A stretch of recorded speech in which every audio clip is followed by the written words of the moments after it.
Olá para você, que a graça e a paz do Senhor esteja na sua vida, no seu lar.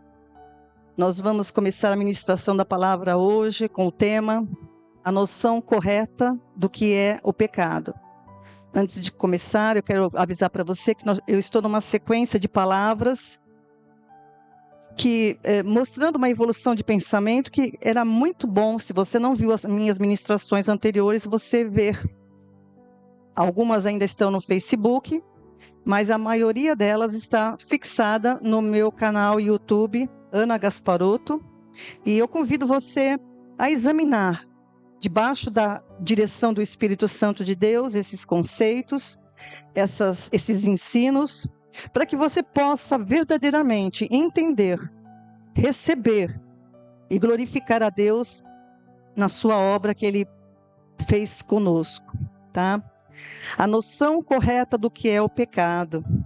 Eu fiz uma pesquisa aqui na inteligência artificial. Se você perguntar qual é o conceito popular, hoje a gente tem a inteligência artificial, dá uma ajuda, tá? Mas você precisa saber examinar, você precisa saber filtrar. E a inteligência artificial, eu perguntei qual é o conceito popular, qual é o conceito comum de pecado que as pessoas têm. E me respondeu assim: o conceito popular e comum de pecado normalmente se divide, né, entre a sua definição de religiosa tradicional e um uso secular cotidiano que trata como uma falta grave ou um erro moral. Tá? Esse é o conceito que as pessoas têm de pecado. Aqui é uma falta, uma coisa grave que a pessoa tenha cometido, ou um erro moral. Tá? A maioria das coisas que vai falar aqui em seguida se refere justamente a isso. A um grande erro, uma falha, né, que transgride alguma lei social ou de Deus. Tá? Então, mas se resume nisso. O resumo o conceito popular de pecado é uma transgressão moral que gera culpa ou arrependimento. Esse é o conceito que a gente aprendeu. E é isso que eu quero trazer para você hoje. O conceito correto do que é o pecado. É preciso a gente ter a noção correta. Parece uma coisa muito pequena, né? Básica. Mas o conceito errado faz com que a gente não entenda, não viva, não experimente a boa, agradável e perfeita vontade de Deus. A gente precisa entender, através da noção correta do pecado, quando você adquire a noção correta de pecado, você entende por que Jesus teve que expiar, né, o nosso pecado. O pecado da humanidade, não é só o meu, é da humanidade como um todo. E ele se tornou a propiciação dos nossos pecados. Você precisa entender o que significa isso, porque isso é algo extremamente importante, essencial diante de Deus. Jesus, ele veio expiar o nosso pecado e se tornou a nossa propiciação diante de Deus. Que você possa entender isso, porque você verdadeiramente vai viver aquilo que Deus quer para você. E eu tenho frisado nas minhas últimas palavras que o pecado teve a sua origem na ofensa de Adão, lá no Éden. Quer você queira acreditar ou não, essa é a realidade que a humanidade herdou. O pecado teve a sua origem na ofensa de Adão, que desobedeceu, que violou o mandamento que Deus deu para ele e que tinha um fator determinante no mandamento. Caso ele não ouvisse, caso ele não obedecesse. E esse fator determinante certamente morrerás. Certamente morrerás. E que afetaria a natureza de Adão e de toda a sua descendência, porque Adão era a cabeça da raça humana, ele foi o primeiro homem criado. Então, afetaria não somente Adão, mas toda a raça. Então, a desobediência de Adão à determinação de Deus no Éden, e é muito importante eu frisar também de novo, que essa determinação do Éden, que Deus deu para Adão, era para protegê-lo. Era para proteger a sua comunhão, a sua vida, a sua liberdade que ele tinha com Deus. Tá? E por não ter dado crédito a essa proteção de Deus, e ouvir uma outra voz estranha, Ele não confiou. Quando ele ouve uma voz estranha, ele não confiou no que Deus falou. E ouviu a voz estranha e seguiu aquela voz estranha. E certamente ele morreu, né? Então a gente tem, é muito importante você ter essa noção. E quando ele pecou, então foi quando ele desobedeceu, ele pecou e o pecado entrou, que é em toda a humanidade. Ele trouxe condenação para toda a humanidade, tá? Então, e pelo pecado veio a consequência. Então, quando ele pecou, certamente ele errou. A morte aí é a separação de Deus.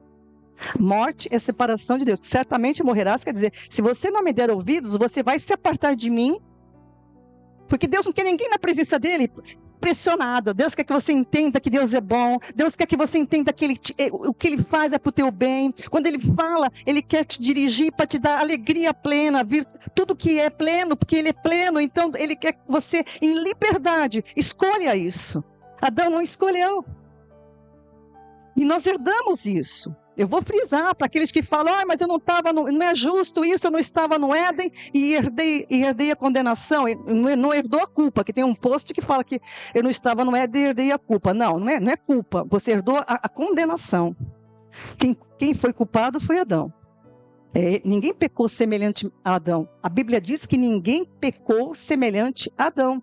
Romanos capítulo 5, se eu não estou enganada, versículo 14. Então, a morte é a separação de Deus. Então, a ofensa de Adão, ela causou uma ruptura, quebrou a aliança. O que Deus tinha estabelecido para começar com Adão, quebrou-se. E Deus deu essa liberdade para Adão. A gente já viu isso na última palavra.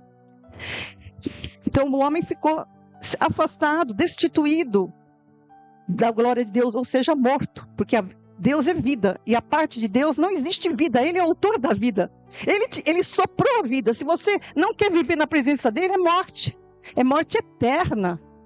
Mas eu estou vivo aqui. Você está vivo, mas está morto.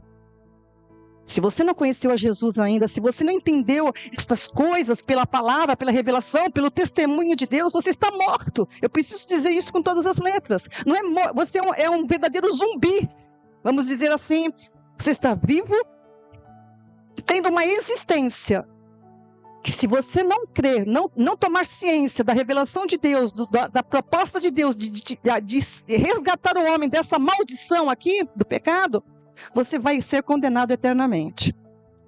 Porque nós somos seres eternos. Então é muito importante entender isso. Eu convido você, em nome de Jesus, a analisar com calma, a ver os textos, a analisar o que eu estou falando pela palavra de Deus. Eu louvo a Deus que um dia caiu o véu. Porque quando a gente tem conceitos errados, amados, da palavra, quando a gente interpreta a palavra de maneira errada, essa palavra não traz a libertação, não traz a salvação para a qual ela foi lançada. E nós precisamos entender estas coisas. A separação de Deus alcançou todos os descendentes de Adão. Por isso é dito na palavra que todos pecaram. Por isso é dito, Paulo diz em Romanos capítulo 5, versículo 12. Romanos 5,12.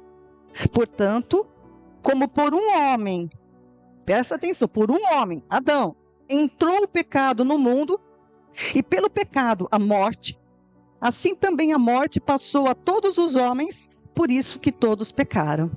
Então é muito importante você tentar para essa palavra que Paulo está falando, tá? Por um homem entrou o pecado do mundo, e pelo pecado a morte. Antes da queda, Adão, ele era livre, ele estava ali livre, num ambiente maravilhoso que Deus preparou. Deus estava iniciando um projeto, né? Deus estava iniciando um projeto de fazer o homem semelhante a ele, como ele falou lá em Gênesis 1. Então, ele era livre para decidir se ele permaneceria ou se ele se apartaria do Criador. Ele era livre para isso. E ele decidiu, infelizmente, se apartar do Criador. E após a queda, ele se tornou escravo. É muito importante entender essa terminologia bíblica. Ele se tornou escravo da sua própria decisão, ou seja, a Bíblia diz que ele se tornou escravo do pecado. Escravo do pecado tem uma significação que você precisa entender. Porque as pessoas falam, eu sou livre, eu faço o que eu quero, não me interessa o que Deus diz. Não, você não é livre mais. Você é escravo do pecado. E a gente vai entender um pouquinho disso hoje. E o que significa isso? Ele tornou-se escravo do pecador. Ele não dispõe de meios para voltar para o Criador. Ele está separado de Deus. O homem se tornou independente após a queda. Tá?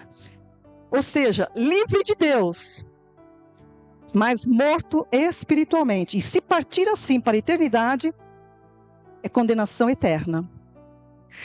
Observe que há uma grande diferença entre liberdade, que é vida, que é o que Adão tinha antes, e independência, que é morte. Existe uma grande diferença entre liberdade, que era a vida que Adão tinha antes, e com relação à independência, que é morte. Quando se é livre, há uma relação estabelecida entre as partes, havia uma aliança. Quando se é livre, há uma relação estabelecida entre as partes, uma aliança. Mas quando se estabelece a independência, a aliança é quebrada, as relações estão cortadas. E é isso que aconteceu. Adão gozava de liberdade, mas após a ofensa ele se tornou independente, livre de Deus, mas sujeito ao pecado. Então todo aquele, quer você conheça a palavra, quer você não conheça a palavra, antes de conhecer a Cristo, a pessoa é escravo do pecado. E muitas pessoas, precisam entender isso, que Deus é vida. E a parte de Adão, quando ele morreu, ele levou consigo não somente ele, mas toda a sua descendência. Antes ele tinha comunhão com Deus, mas agora ele passou a condição de separado de Deus, nas trevas, sem conhecimento de Deus, sem a luz de Deus, e não tinha como restaurar essa comunhão com Deus. E desde Adão até hoje, embora muitas pessoas busquem a Deus pelos seus próprios meios, elas estão fadadas ao fracasso. Eu vou repetir. Desde Adão até hoje, as pessoas buscam meio de agradar a Deus, de se salvar, buscam uma salvação pelos seus próprios meios, pela sua própria pensamento, mas estão fadadas ao fracasso. Romanos capítulo 6, versículo 16. Romanos 6, 16. Não sabeis vós que a quem vos apresentardes por servos para lhe obedecer, presta atenção, sois servos daquele a quem obedeceis, ou do pecado para a morte, ou da obediência para a justiça. Só existe duas condições. A pessoa ou é servo do pecado, ela obedece o pecado para a morte, ou ela obedece a justiça para a vida. Só existem essas duas condições para a humanidade. E o pecado entrou e dominou. E por isso que Jesus teve que vir. Por isso que Jesus teve que morrer. Por isso que Deus o ressuscitou.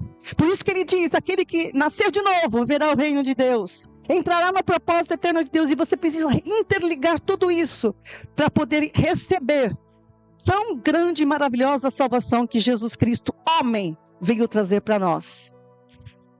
O pecado não é um entrave moral, como é dito e foi ensinado.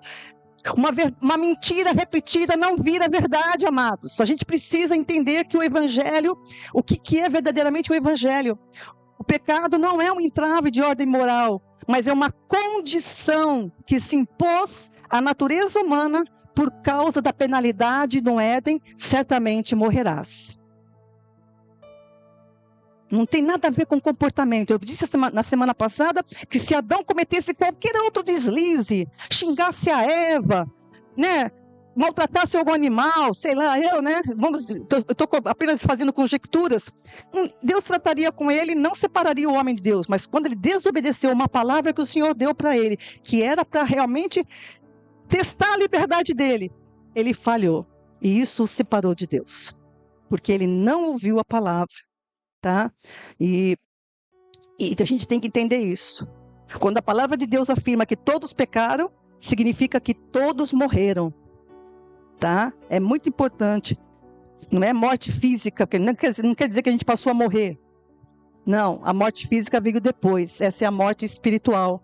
E eu falei também na semana passada, e eu volto a repetir porque é importante isso, que o verbo grego traduzido como pecaram, ele não possui conotação moral ou comportamental. Ele se refere à natureza do homem que ficou fora do propósito para o qual ele foi criado. Tá? O termo deve ser compreendido como o agricultor fala quando um fruto peca, né? Que ele não vinga, o fruto pecou, ou seja, ficou fora do padrão exigido de Deus. E também o termo grego hamartia, traduzido por pecado, significa literalmente perda da marca. O homem perdeu, pecado é perda da marca, perdeu a perfeição, perdeu o propósito, tá? E os mestres, desde Israel até hoje, por desconsiderarem esse significado, eles pensam que a salvação é uma transação ética, moral, comportamental. Então ficam criando regras para regular comportamentos, como se fosse purificar o homem. Fica exigindo do homem certos comportamentos, certos sacrifícios. E não é nada disso que Deus tratou na palavra. Não é isso. Eles pensam que o homem precisa ser resgatado moralmente, mas não é isso que a palavra de Deus nos mostra. Não é.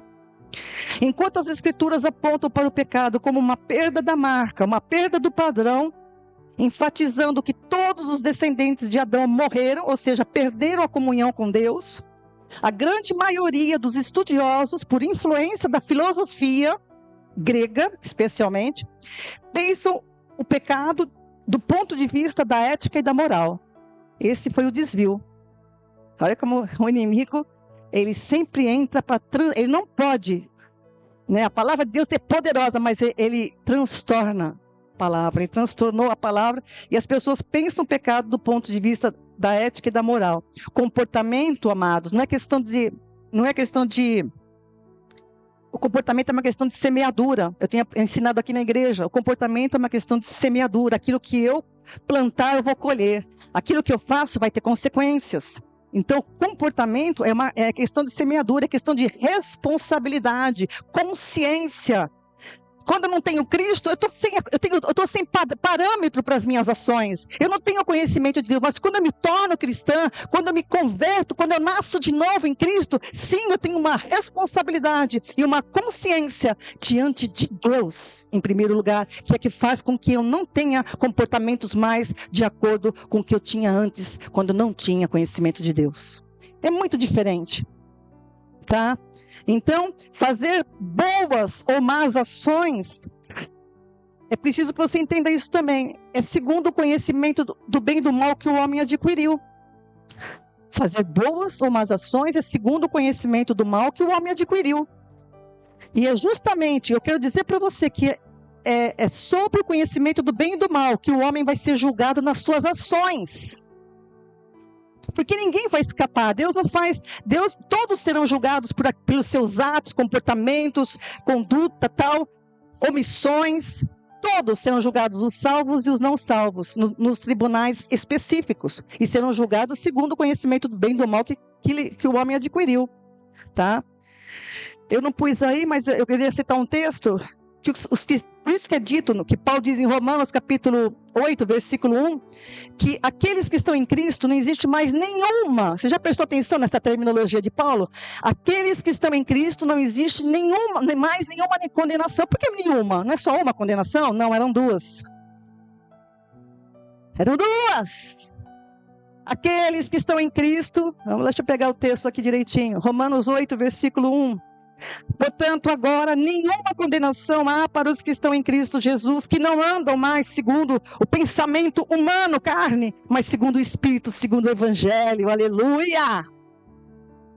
Então, amados, qual é a primeira condenação que pesava sobre o homem? A de Adão, morte eterna, separação, está separado. A segunda, o julgamento do trono branco, que é para o julgamento de obras. Então, aquele que está em Cristo, ele não pesa mais nenhuma condenação. Mas então, os que estão em Cristo não vão ter julgamento de obras? Vão, no tribunal de Cristo. Mas no tribunal de Cristo, o julgamento, nós vamos ser julgados por tudo que nós fizemos. Tudo. Ações, omissões, né?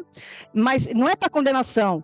É por causa dos galardões, das recompensas, né? Aumentar ou diminuir, não sei como é que é isso, não posso entrar muito nisso, porque não pertence a mim, pertence ao Senhor. Mas não é para condenação. Paulo fala um pouco disso Em 2 Coríntios 5,10. Eu não pus aí, mas eu quero falar agora, porque para você que está me ouvindo, porque estar em Cristo existe uma proteção. Estar em Cristo, entender o Evangelho, receber a luz do Senhor, existe uma diferença. 1 Coríntios 3, 13 a 15. 1 Coríntios, eu falei 1 Coríntios 3, de 13 a 15. A obra de cada um se manifestará. Então não se preocupe de julgar o seu irmão. Cuida da trave no teu olho. Não fica preocupado com o cisco do teu irmão. Limpe-se, purifique você diante da palavra. Renove o seu entendimento à luz da palavra do Senhor. Seja transformado, porque Deus tem poder para mudar a minha natureza. Mas a transformação depende da renovação do teu entendimento. É isso que nós temos aprendido aqui na igreja. A obra de cada um se manifestará. Na verdade, o dia a declarará, porque pelo fogo será descoberta, e o fogo provará qual seja a obra de cada um. Se a obra que alguém edificou nessa parte permanecer, esse receberá galardão. Se a obra de alguém se queimar, sofrerá detrimento, mas o tal será salvo, todavia, como pelo fogo. Então, quando a gente chegar diante de Cristo, a gente vai passar no tribunal de Cristo, e as nossas obras passarão pelo fogo. Aquilo que foi feito, edificado sobre a palavra do Senhor, em obediência ao Senhor, trará galardão. Por isso que eu falo para vocês, nós temos aprendido aqui nas últimas quartas-feiras, que o cristão tem que ser firme, deixa eu decorar, né? Firme, constante e abundante, para receber tudo aquilo que Deus tem preparado para nós. Amém? Eu quero dizer para você, porque quando a gente toca nesse ponto, quebrando esse paradigma de comportamento, é óbvio que do ponto de vista social, apelar para as pessoas serem melhores, do ponto de vista moral ou comportamental, isso é válido. Do ponto de vista social, sim. Para que a gente tenha uma vida sossegada, uma vida tranquila, uma vida sem problemas. Toda pessoa que vive uma vida desregada, ela vive no meio de fogo, de problemas. Então, isso é óbvio que isso é válido. Mas do ponto de vista da salvação, não. Do ponto de vista da salvação, não. O fato do homem ser pecador, grave isso, está no seu nascimento em Adão e não no seu comportamento. Vou repetir. O fato do homem ser chamado escravo do pecado está no seu nascimento. É porque nós nascemos em Adão e não no nosso comportamento. Ser pecador é condição de berço e não de comportamento. Por isso que foi necessário Jesus dizer: importa-vos nascer de novo. Faça a ligação, ó. Eu nasci morta. Eu preciso nascer de novo. E esse processo todo você precisa entender como que funciona. Sem entendimento, você não terá o verdadeiro zelo de Deus, a verdadeira salvação que Ele veio trazer. Pecador é uma condição do ser e não de atos, comportamentos. O pecador peca. Por quê? O pecador peca. Ele não é pecador porque ele peca. O pecador peca porque ele é pecador. É uma jogada de palavras, né? A pessoa não nasce no pecado porque ela cometeu o pecado. É porque ela já nasceu, ela é pecadora. E porque ela é pecadora, ela comete pecados. As ações dela são chamadas para Deus de pecado. Não são feitas em Deus. Tudo que não é feito em Deus é pecado. Tudo o que não é feito em Deus, segundo a palavra dele, é pecado. O salmista fala: guardei a tua palavra no meu coração. Olha lá, ó, o princípio: guardei a tua palavra no meu coração para não pecar contra ti. Então, quando você não se importa de conhecer a palavra, quando você não se importa de obedecer ao Senhor na sua vida, no seu dia a dia, na igreja, no corpo, na sua família, na sua escola, no seu trabalho, você está transgredindo. Isso terá consequências, não de salvação, mas do teu galardão, da tua recompensa eterna. Muito cuidado com o pensamento que muita gente às vezes tem. O que importa é estar salvo, não interessa se eu vou ter galardão, o importante é mesmo que eu passe pelo fogo, o importante é passar pelo fogo. Cuidado Cuidado com esse pensamento, viu? Porque o Senhor conhece os corações. Uma pessoa que realmente entendeu o Evangelho, ela vai viver, e o desejo dela vai ser tal qual o de Cristo. Seja feita a tua vontade e não a minha. Vai ser sempre agradar ao Senhor e não a si mesmo. Cuidado com isso, tá? Então, o pecador peca, ou seja, tudo que ele faz pertence, tudo que ele faz ou deixa de fazer pertence ao seu Senhor, o pecado. Jesus diz isso em João 8,34, vou frisar de novo, disse Jesus, em verdade vos digo que todo aquele que comete pecado é escravo do pecado. Olha que está bem claro, todo aquele que comete pecado é escravo do pecado. Então uma pessoa, a gente pode dizer, mas essa pessoa é boa, ela fez tudo certo, é uma pessoa honesta, tal. Essa pessoa virtuosa diante de Deus é pecadora, em igual condição a uma pessoa cheia de vícios, de uma moral que a gente fala assim, meu Deus, é igual. É igual. Da mesma forma que o mais reto dos filhos de Israel eram considerados, Deus falou sobre isso, né? Como um espinho e uma cerca de espinheiros, de espinhos, né? Diante de Deus. Não há diferença entre o melhor e o pior dos homens na condição de pecado. Não há diferença diante de Deus para o homem na condição de pecado, se ele é melhor ou ele é pior dos homens. Essa fase do espinheiro está em Miqueias capítulo 7, versículo 4. O melhor deles é um espinho, o mais reto é pior que uma serpe de espinhos. Veio o dia dos teus vigias, veio o dia da tua punição, agora será a tua confusão. Porque eles se julgavam retos, pelos que eles faziam, porque guardavam tradições humanas, porque seguiam conceitos humanos. E Deus falou, a confusão agora é completa. A confusão é completa para aqueles que não ouvem, que não atentam, que não se submetem a Deus, é completa. É só olhar para o mundo. O exemplo disso é Nicodemos. Nicodemos, que no Novo Testamento ele vai procurar Jesus para querer entender um pouco melhor essas coisas. Nicodemos representava o melhor da religião, o melhor do comportamento e da moral humana. E o que Jesus disse para ele? Olha, não te espantes, mas se você não nascer de novo, você não vai ver o reino dos céus. Já pensou um líder, um doutor da lei? E olha, muitos doutores da lei, porque às vezes as pessoas me questionam, mas qual é o seu grau de teologia? Eu estou lá me importando com o grau de teologia, eu estou preocupado com o conhecimento do meu Deus no meu coração. Porque esse doutor aqui, Deus falou para ele, sabe o que ele disse para ele? Se você não nascer de novo, você não pode ver o reino dos céus. Importa-vos nascer de novo. E para a mulher samaritana, que era o pior, né? Da religião, da moral e do comportamento humano, Jesus disse para ela o que? Você precisa beber da água da vida que eu te ofereço. Então, tanto pior quanto melhor, precisavam o quê? Nascer de novo. Então, deixar práticas reprováveis do ponto de vista da moral ou da religiosidade não é deixar de pecar. Porque tem muitos pecadores que anunciam assim, você precisa deixar de pecar. Não, ele não entendeu o que é pecar. Porque ninguém deixa de pecar por si só. Você entendeu o que eu quero dizer? Deixar práticas reprováveis do ponto de vista da moral ou da religiosidade não é deixar de pecar segundo as Escrituras. Segundo a palavra, vai examinar lá. Não importa se uma pessoa é virtuosa ou cheia de vícios, se ela é serva do pecado, ela não é livre e ela peca. Interessa se ela faz boas ações ou não boas ações. Tudo pertence ao pecado. Deus não está nem aí com isso. Aí, qual é a solução para isso? Então vamos lá.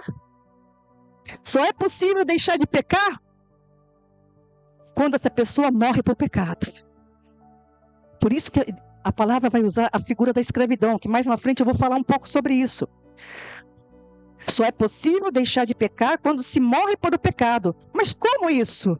Em Cristo Jesus. No corpo dele, ele levou a nossa morte espiritual.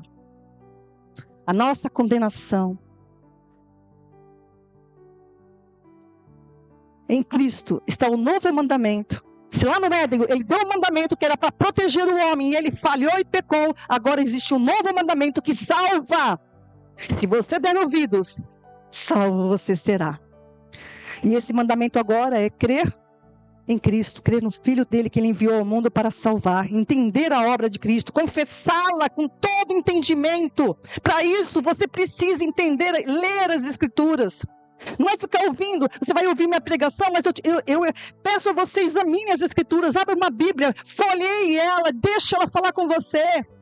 Que as pessoas gostam de receber conhecimentos prontos e não examinam. Essa falha do ser humano foi a falha minha durante uma parte da minha vida cristã. E a gente erra. O povo de Israel pecou porque ele confiou nos líderes. E os líderes ensinaram tudo errado, fora do propósito de Deus. E quantos não morreram para a condenação eterna, meu Deus? Quantos hoje, no tempo da igreja, estão morrendo, indo para o inferno? Porque foram ensinados errado. Isso é sério. De Deus não se zomba. Aquilo que o homem semear, isso colherá. Deus é bom, mas considere a bondade e a severidade de Deus. Porque a severidade de Deus é para aqueles que desobedecem, que não atentam, que não dão ouvidos à sua palavra. Esse é o princípio desde o Éden, para sempre, eternamente. Aleluia! Dê ouvidos à palavra do Senhor. Coloque ela em prática na sua vida.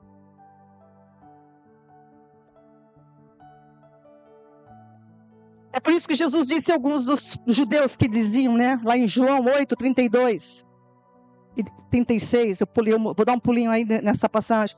E conhecereis a verdade, e a verdade vos libertará. Se, pois, o Filho vos libertar, verdadeiramente sereis livres. Então, esse é o mandamento que Deus trouxe para nos libertar do pecado. Cristo. Mas os judeus, eles diziam crer em Deus, mas não aceitaram a Cristo. Então eles permaneciam naquela condição de pecado. Porque o judaísmo, ele não acredita no pecado original. Como muitos outros. Eu estou falando do judaísmo porque a Bíblia foi escrita para os judeus. E a base da doutrina cristã, hoje, por causa dos apóstolos também. Se tornou o Evangelho. E a explicação, que as cartas dos apóstolos, é a explicação do Evangelho para nós, a igreja, corpo de Cristo. Então, eles não acreditavam no pecado original, que trouxe essa condenação sobre toda a humanidade. A gente já tem visto isso sobre Israel, não vou entrar nesse mérito agora, senão eu vou fugir da minha mensagem. João capítulo 9, versículos 39 a 41. Só vou dizer que o judeu se apoiou na sua própria justiça própria. Cuidado com a justiça própria. A justiça tem que ser de Cristo em você e não de você. Muitas pessoas agem com justiça própria em tantos sentidos, amados. Quantas vezes a gente age por justiça própria? E quando a gente age por justiça própria, você está abrindo mão da justiça de Deus. João 9, 39 em diante. Disse Jesus, eu vim a este mundo para juízo, a fim de que os que não veem, vejam, e os que veem se tornem cegos. É uma linguagem espiritual, tá? Quem diz que vê, se torna cego. Quem não vê, passa a enxergar. Ele está falando aí de humildade, Alguns fariseus que estavam com ele ouvindo isso perguntaram, acaso também nós somos cegos? Disse-lhe Jesus, se fosseis cegos, não teríeis pecado.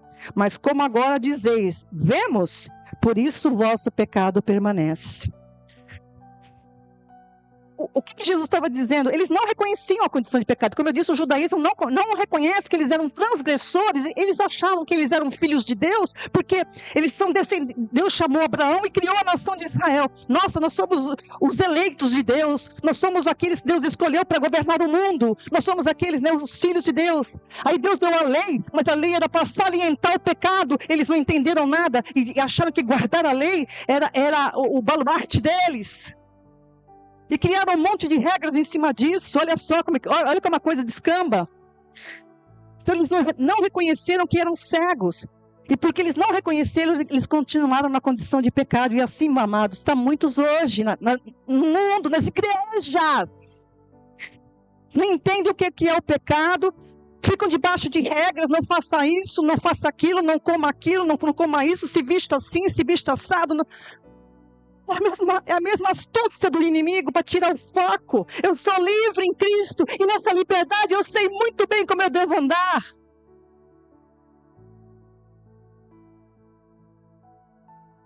Aqueles que negam a realidade do pecado, como os judeus, que se recusaram a admitir a sua escravidão espiritual, rejeitam a luz de Deus e permanecem nas trevas. Por isso que Jesus diz em João 3, de 17 em diante, olha comigo aí. João 3.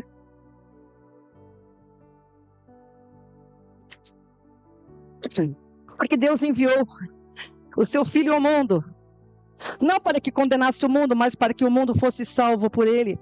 Presta atenção, interligue tudo que eu estou falando.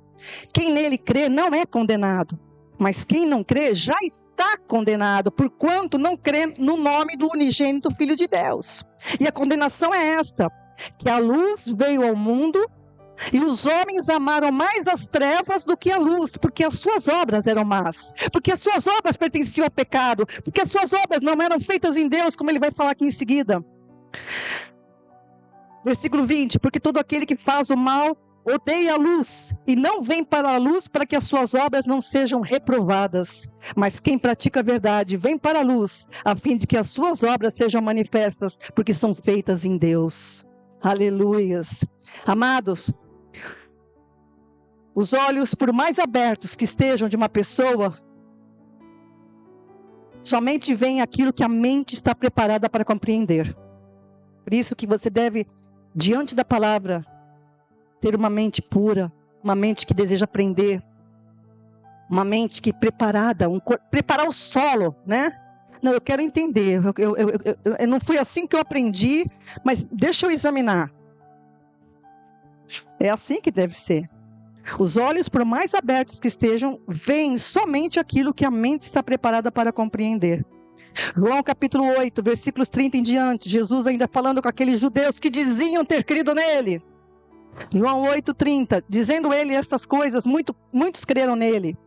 Jesus dizia, pois, aos judeus que criam nele, se vós permanecerdes na minha palavra, verdadeiramente sereis os meus discípulos, está vendo? Está sempre ligado com a palavra. E conhecereis a verdade, e a verdade vos libertará. Então você precisa conhecer a verdade e permanecer nela, para ser liberto, né? Responderam-lhe, somos descendentes, olha lá, somos descendência de Abraão e nunca servimos a ninguém, como dizes tu sereis livres? Questionando Jesus, como assim? A gente não é escravo de ninguém, nós somos livres, nós somos descendentes, olha lá. Justiça própria. Sutilmente eles vestiram essa roupagem, que não foi a roupa que Deus deu para eles. Respondeu-lhes Jesus, em verdade vos digo que todo aquele que comete pecado é escravo do pecado. É por isso que Jesus vai dizer isso, né? Então Jesus estava enfatizando que vocês pecam porque vocês são pecadores, são escravos do pecado. Os judeus diziam crer somente em Deus, mas não reconheciam que estavam no pecado e acabaram rejeitando o testemunho que Deus deu acerca do seu Filho, que veio trazer a verdade que verdadeiramente liberta o homem do pecado. Mas para isso preciso ter o quê? Entendimento correto. Romanos 10, versículos de 1 em diante.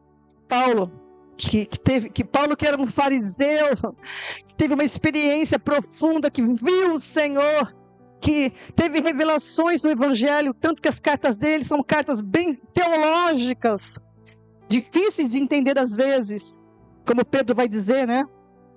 Mas ele recebeu tudo de Deus, ele largou toda aquela tradição que ele se apegava, que o levou a perseguir no início a igreja cristã, mas ele jogou aquilo tudo fora e falou assim, me importa ter esse conhecimento de Deus, eu entendi.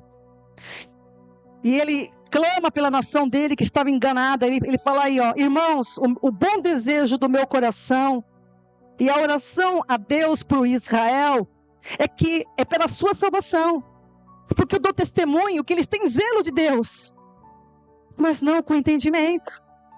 Porquanto, não conhecendo a justiça de Deus, preste atenção, e procurando estabelecer a sua própria justiça, não se sujeitaram à justiça de Deus, porque o fim da lei, ao qual eles se apegavam, é Cristo, para a justiça de todo aquele que crê. A lei apenas salientava que eles eram pecadores, mas eles não atinavam para isso, eles estavam com uma visão distorcida. O fim da lei é Cristo. A lei apontava para a necessidade que eles tinham de um remidor. Ninguém podia cumprir toda a lei. Ninguém conseguia cumprir toda a lei. Que se transgredisse um só ponto, diz lá em Tiago, né? Era responsável por todos. Então, o fim da lei é Cristo para a justiça de todo aquele que crê. Então, o que aconteceu com Israel, acontece com muitos. Por isso que a história está na Bíblia, para que a gente fique atento. Eles criam segundo o pensamento deles, não segundo a palavra. E, portanto, eles rejeitaram o testemunho de Deus nas Escrituras. Deus falou. Deus teve esse... O que é o amor de Deus? O amor não é sentimental, meu irmão. O amor está aqui, ó. Ouviu? O amor te cobre. O amor te protege, o amor te salva. O amor te faz viver a eternidade na presença dele. Não ouviu? Você está debaixo da condenação eterna. Escolhe a vida para que você viva. Em nome de Jesus. Escolhe a vida. Amém? Então, eles não criam no testemunho de Deus nas Escrituras. Que todos pecaram, inclusive eles. Que todos morreram. E para isso Deus enviou o Filho ao mundo para salvá-los. Mas precisava ter o verdadeiro entendimento. Eles não entenderam. Isso aí é filho de José. Não pode ser o Messias. Entendeu? Começaram a ter coisas humanas. 1 João capítulo 5, versículos de 9 em diante. Preste atenção. Se recebemos o testemunho dos homens, o testemunho de Deus é muito maior. É maior. Deus teve esse capricho, amados. Deus tem esse amor de nos dar a palavra dele. E muitos rejeitam dizendo que é palavra de homens. Em nome de Cristo Jesus, eu te exorto a buscar a Deus pela sua palavra.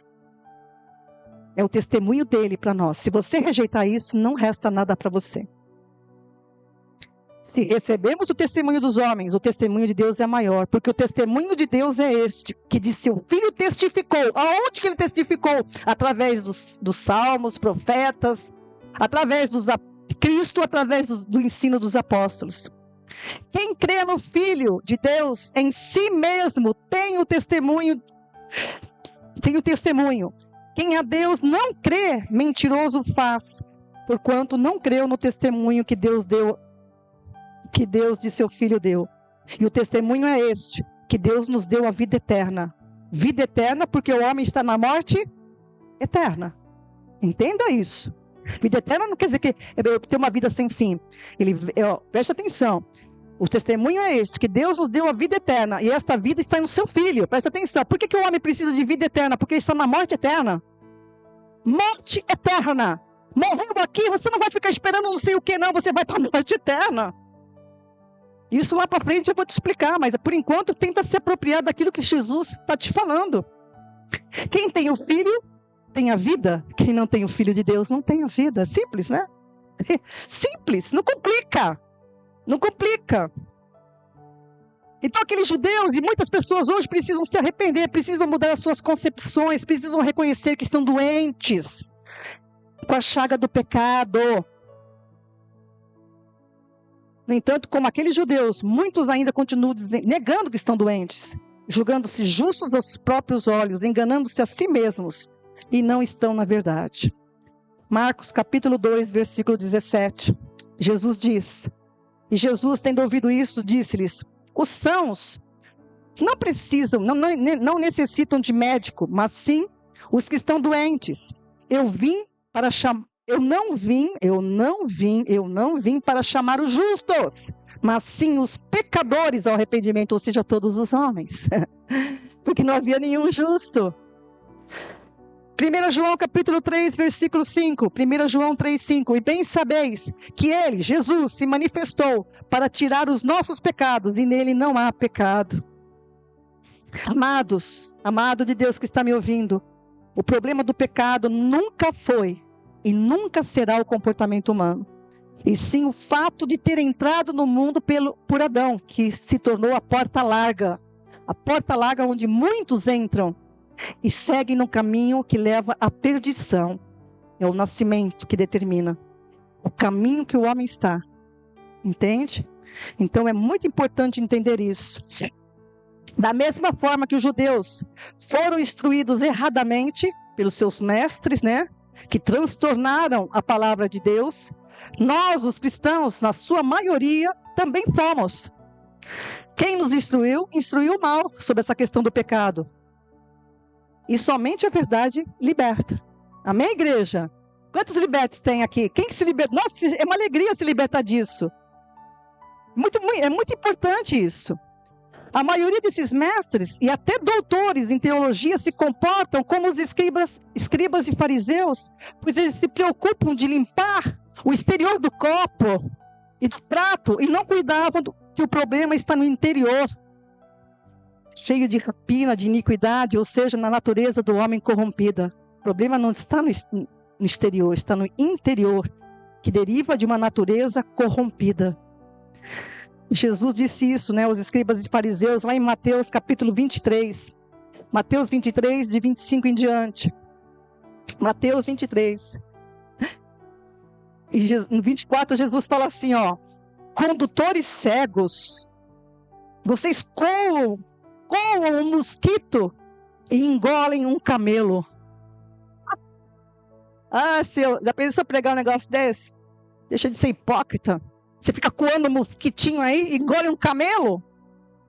Que palavra, né? Pensou? Engolir um camelo. Aí segue no 25, ele está falando uma série de ais para os escribas, mestres da lei.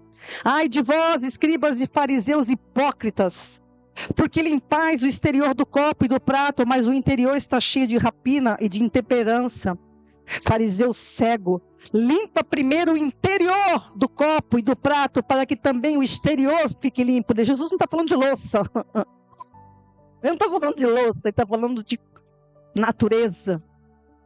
Ai de vós, escribas e fariseus hipócritas, pois sois semelhantes aos sepulcros caiados, que por fora realmente parecem formosos, mas interiormente estão cheios de ossos mortos e de toda imundícia. Assim também vós, exteriormente pareceis justos, comportamento, moral, aos homens, mas interiormente estáis cheios de hipocrisia e de iniquidade. Do que deriva essa hipocrisia? Por hipocrisia, você não viver de acordo com a palavra de Deus. É hipocrisia. Jesus estava salientando que o problema do homem não está nas coisas exteriores, nos aspectos exteriores. Por isso que o Senhor fala, não olha para a aparência, olha para o coração.